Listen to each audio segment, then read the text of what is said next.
Rencana sekolah tatap muka pada Juli nanti, Dinas Kesehatan Sumsel melakukan percepatan vaksinasi COVID-19 untuk tenaga pengajar yang ditargetkan rampung sebelum Juli 2021. Vaksinasi untuk tenaga kependidikan menjadi prioritas, namun masih disesuaikan dengan jumlah vaksin yang tersedia. Sumsel berencana meminta tambahan vaksin untuk mencukupi target vaksinasi guru yang tersisa 43% dari total 21.000 orang. Untuk mempermudah, seluruh fasilitas kesehatan saat ini membuka layanan vaksinasi COVID-19 untuk guru yang terbagi di tiap kecamatan.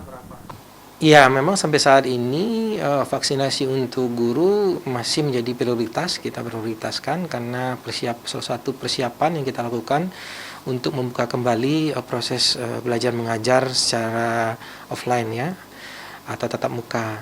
Sampai saat ini capaian vaksinasi kita untuk seluruh guru di seluruh tingkatan itu sekitar 57%.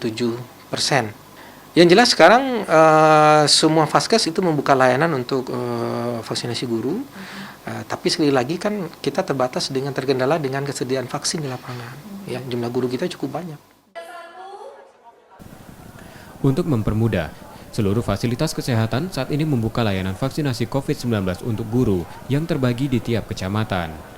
Seluruh sekolah juga diminta memastikan protokol kesehatan dilaksanakan optimal, karena hal tersebut akan diawasi sebagai syarat pembelajaran tatap muka.